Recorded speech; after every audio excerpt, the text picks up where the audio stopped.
La información que voy a transmitir la tengo a través de médicos que llevan alarmando de esto desde hace semanas. Yo no quiero alarmar a nadie. Todos somos adultos y cada uno decidirá qué hacer. Empecemos. ¿Por qué el COVID-19 es enormemente peligroso?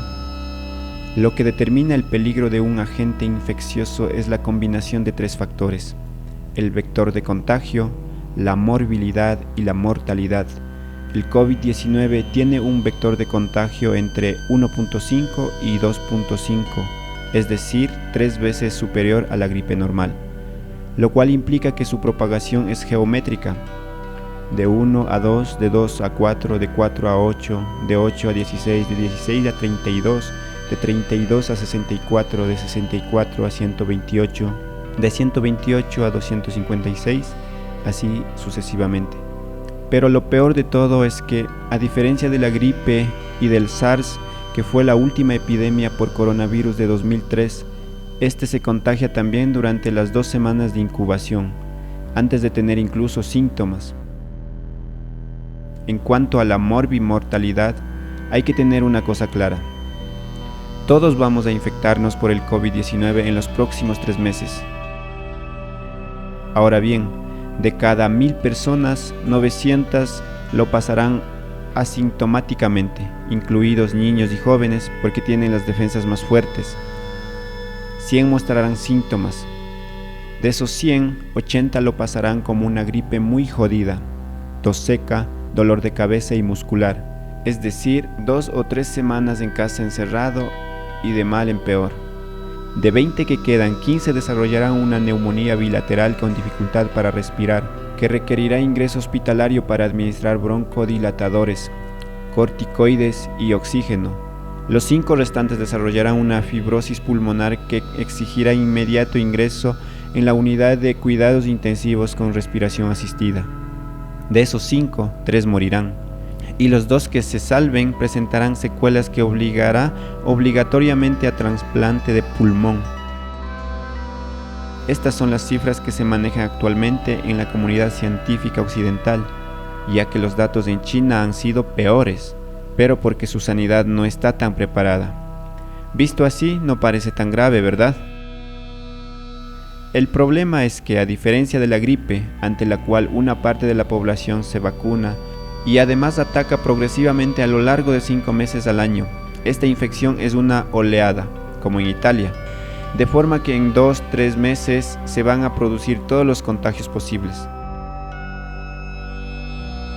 El auténtico problema no es la enfermedad en sí, a pesar de que tiene una morbimortalidad importante, sino que, debido a sus características epidemiológicas, viene en una oleada infectando a toda una población que no tiene inmunidad previa en cuestión de 2-3 meses, colapsando el sistema sanitario.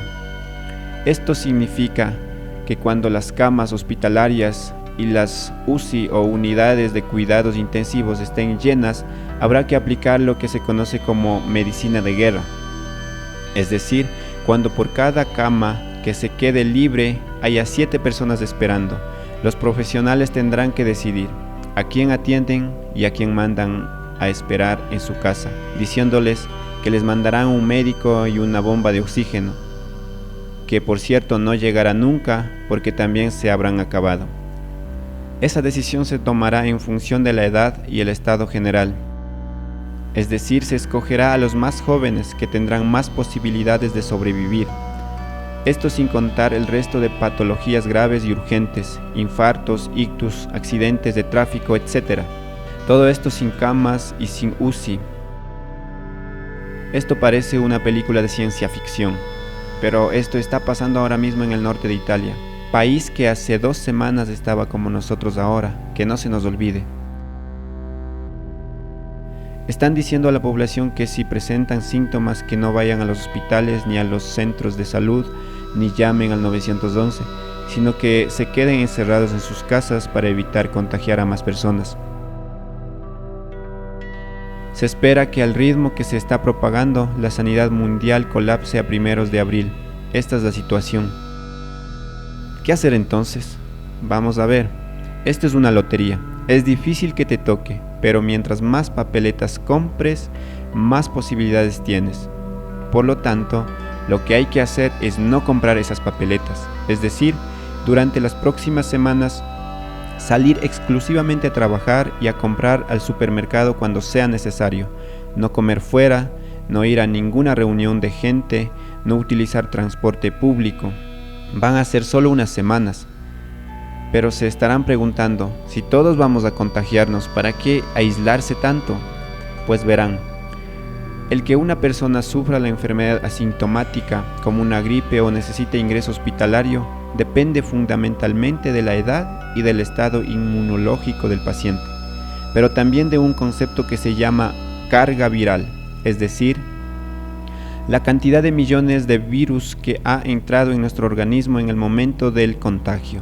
Mientras mayor sea esa carga viral, más daño puede hacer el virus a nuestros pulmones, mientras nuestras defensas se organizan y fabrican los anticuerpos para defenderse.